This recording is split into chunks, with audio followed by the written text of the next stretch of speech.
Hello friends, 2024 चुनाव का शंखनाद हो चुका है। कांग्रेस ने इसकी शुरुआत भारत जोड़ो यात्रा से ही कर दी थी। अब प्रधानमंत्री मोदी अपने पूरे लय में दिख रहे हैं। प्रतिदिन वो 1 से 2 चुनावी रैलियों को संबोधित कर रहे हैं। अगर मौसम खराब भी रह रहा है तो वो वर्चुअल मोड में रैलियों को संबोधित कर रहे हैं। इधर कांग्रेस भी अपने दलों को स्थानीय लेवल पर मजबूत करने के लिए कमर कस चुकी है। पिछले दिनों दिल्ली में राजस्थान के प्रमुख नेताओं की बैठक हुई। इस बैठक में राजस्थान में जो पिछले 4 साल से विवाद चल रहे थे, मुख्यमंत्री श्री गहलोत और सचिन पायलट के बीच, उसको सुलझा लेने का दावा किया गया। इस बैठक के बाद बाहर निकलकर सचिन पायलट ने कहा कि अब उनके बीच कोई विवाद नहीं है और वो मिलकर चुनाव लड़ेंगे।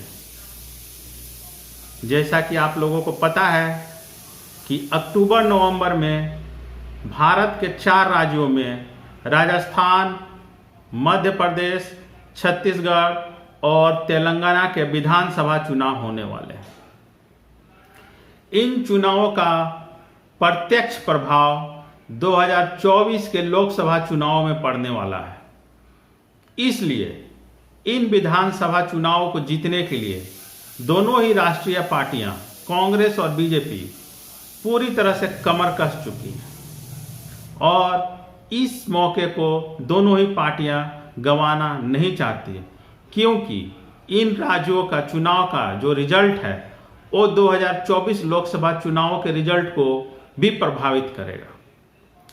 तो दोस्तों, आज हम बात करेंगे 2024 चुनाव को तैयारी को लेकर बीजेपी का क्या अब तक हुआ है और आने वाले समय में बीजेपी इन चुनाव की तैयारियों को लेकर क्या करने वाली है, तथा इन 4 राज्यों के लिए बीजेपी ने अभी तक क्या किया है। तो दोस्तों, अगर आप लोगों ने अभी तक हमारे चैनल को सब्सक्राइब नहीं किया है तो प्लीज़ हमारे चैनल को सब्सक्राइब कर लीजिए। आइए दोस्तों, शुरुआत करते हैं प्रधानमंत्री मोदी के चुनावी रैलियों से। अभी हफ्ता दिन पहले मध्य प्रदेश में अपने कार्यकर्ताओं के सम्मेलन को संबोधित करते हुए प्रधानमंत्री मोदी ने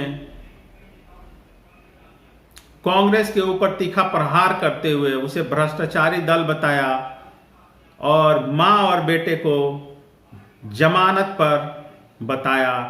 इस तरह से मोदी ने कांग्रेस के युवराज राहुल गांधी और सोनिया गांधी पर तीखा प्रहार किया। इसके अलावा प्रधानमंत्री मोदी ने देश में यूसीसी यूनिफॉर्म सिविल कोड को लेकर भी चर्चा के बाजार को गर्म कर दिया। इस रैली को संबोधित करते हुए प्रधानमंत्री ने कहा कि भारत में अब समय आ गया है कि यूनिफॉर्म सिविल कोड, माफ कीजिएगा, यूनिफॉर्म सिविल कोड अर्थात समान नागरिक संहिता लागू होनी चाहिए। उनका ऐसा बोलने के बाद बीजेपी और उसके समर्थित दलों ने भी एक सुर में अलग अलग मंचों पर देश में समान नागरिक संहिता की वकालत शुरू कर दी। कुछ विपक्षी दलों ने हालांकि इसका विरोध किया और कुछ ने कहा कि इस पर डिस्कशन होना जरूरी है। भारतीय विधि आयोग, लॉ कमीशन ने इससे संबंधित एक वेबसाइट पर अपने वेबसाइट पर यूनिफॉर्म सिविल कोड से संबंधित सुझाव मांगे। मुस्लिम पर्सनल लॉ बोर्ड ने अपना सुझाव लॉ कमीशन को दे दिया है। दूसरे अन्य लोग भी इस पर अपना सुझाव दे रहे हैं। आप भी लॉ कमीशन के वेबसाइट पर जाकर अपना सुझाव यूनिफॉर्म सिविल कोड को लेकर दे सकते हैं। प्रधानमंत्री मोदी के किसी भी वक्तव्य या भाषण के पीछे दूर की राजनीति होती है।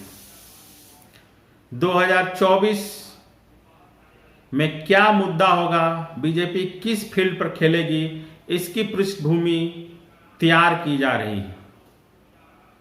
देश में व्याप्त बेरोजगारी, महंगाई के मुद्दों को दरकिनार कर बीजेपी इस बार यूनिफॉर्म सिविल कोड के मुद्दे पर 2024 चुनाव को लड़ना चाह रही है।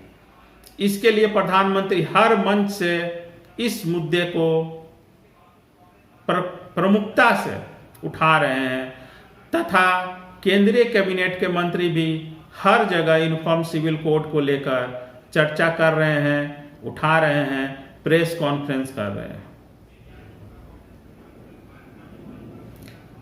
अब हम थोड़ी सी संक्षेप में बात करते हैं कांग्रेस की।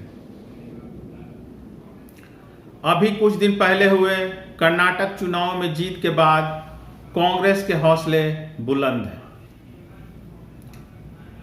पिछले 4 साल से या कहें 4.5 साल से गुजरात में मुख्यमंत्री गहलोत और सचिन पायलट के बीच खटपट रही है। बीच में सचिन पायलट पार्टी को तोड़ने वाले भी थे, लेकिन आला कमान के बीच बचाव करने से मामला सलटा। अब कांग्रेस के अध्यक्ष मल्लिकार्जुन खड़गे नहीं चाहते थे कि इन चुनाव में आपसी फूट का फायदा बीजेपी को मिले। इसके लिए उन्होंने सबसे पहले राजस्थान को ही चुना, जहां पर आपसी फूट का ज्यादा मामला था। उन्होंने गहलोत, सचिन पायलट को एक मंच पर बैठाया और उनके बीच सुलह कराया। तो इस बार कांग्रेस भी नहीं चाह रही है कि आपसी फूट का फायदा बीजेपी को मिले और इसका खामियाजा 2024 के चुनाव में कांग्रेस को भुगतना पड़े। कांग्रेस इस बार कर्नाटक और हिमाचल के जीत से काफी उत्साहित है। कांग्रेस का भारत जोड़ो आंदोलन या फिर कहें भारत जोड़ो जो यात्रा थी वो काफी सफल रही। साउथ से लेकर कन्याकुमारी से लेकर कश्मीर तक की यह यात्रा काफी चर्चा में रही।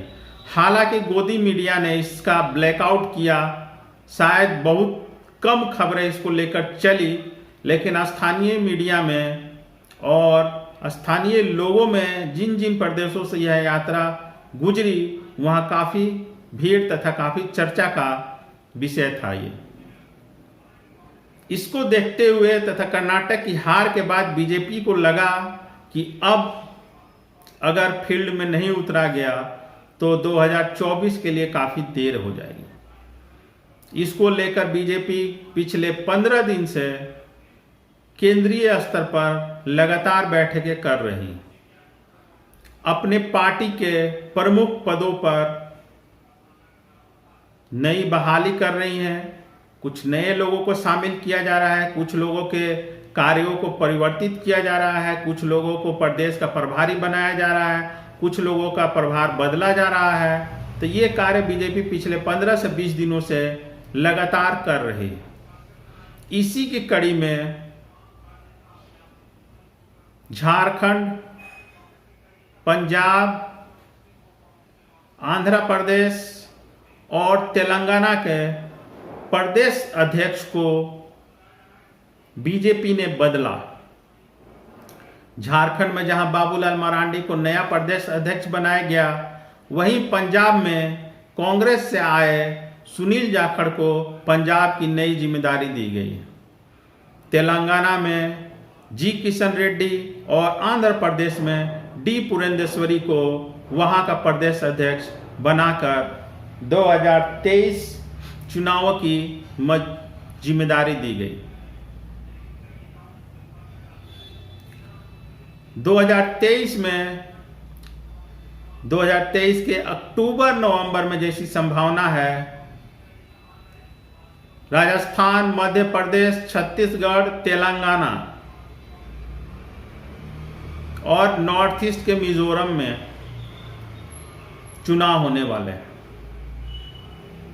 इसमें से मध्य प्रदेश, राजस्थान, छत्तीसगढ़ और तेलंगाना राज्यों के चुनाव बीजेपी और कांग्रेस दोनों के लिए काफ़ी मायने रखते हैं, क्योंकि इन्हीं राज्यों के चुनावों के बाद 2024 का लोकसभा चुनाव होने वाले हैं। तो ऐसा माना जा रहा है कि इन चुनावों का प्रभाव स्पष्ट रूप से 2024 के लोकसभा चुनाव पर पड़ेंगे।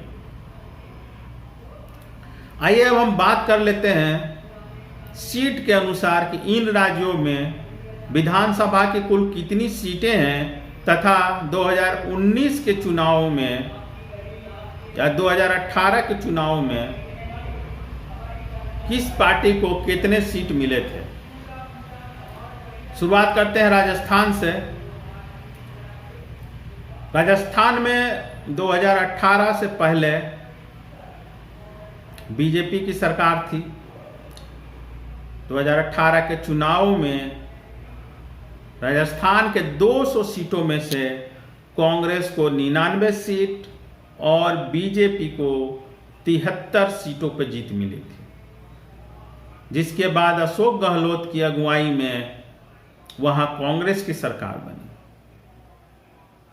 हालांकि राजेश पायलट का खेमा इस निर्णय से नाराज हो गया था, जिसको अब मनाने का दावा किया जा रहा है। मध्य प्रदेश में विधानसभा की कुल 230 सीटें हैं, जिसमें से कांग्रेस को 114 सीट और बीजेपी को 109 सीट मिली थी। कमलनाथ की अगुवाई में मध्य प्रदेश में 2018 में कांग्रेस की सरकार बनी। हालांकि कुछ दिन के बाद बीजेपी ने ज्योतिरादित्य सिंधिया को तोड़कर वहां कांग्रेस की सरकार गिरा दी और अपनी सरकार बना ली। छत्तीसगढ़ में कुल 90 सीटें हैं, जिसमें 2018 के चुनाव में कांग्रेस को 68 और बीजेपी को 15 सीटें मिली थी। वहां छत्तीसगढ़ के कांग्रेस के मुख्यमंत्री भूपेश बघेल काफी अच्छा कार्य कर रहे हैं और इस बार माना भी जा रहा है कि उनकी जीत पक्की है। अगर हम बात करें तेलंगाना की, तो वहां 119 सीट हैं, जिसमें से कांग्रेस को 19 और बीजेपी सिर्फ 1 सीट पर जीत हासिल कर पाई थी। वहां पर अभी के चंद्रशेखर राव मुख्यमंत्री हैं। अब ये देखना दिलचस्प होगा कि के चंद्रशेखर राव बीजेपी के पाले में जाते हैं या कांग्रेस के, या फिर इंडिपेंडेंट रहते हैं। इन राज्यों के चुनाव एक तरह का 2024 चुनाव का हवा बनाने की कोशिश करेंगे, माहौल बनाएंगे। इसी को देखते हुए नरेंद्र मोदी पिछले एक सप्ताह से इन राज्यों का तूफानी दौरा कर रहे हैं।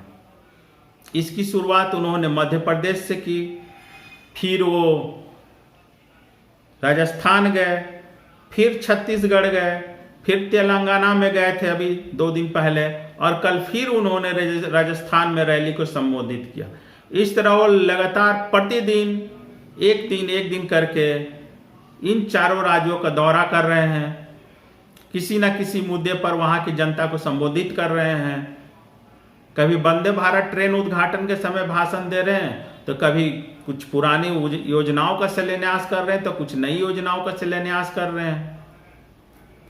अर्थात प्रतिदिन इन चारों राज्यों में कुछ ना कुछ मोदी जी अपना कार्यक्रम सेट कर रहे हैं।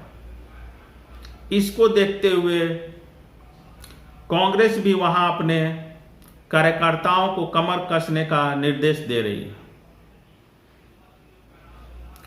अब यह देखना दिलचस्प होगा कि 2023 के इन विधानसभा चुनाव में किस पार्टी की सरकार बनती है, किस पार्टी के माथे जीत का सेहरा बनता है।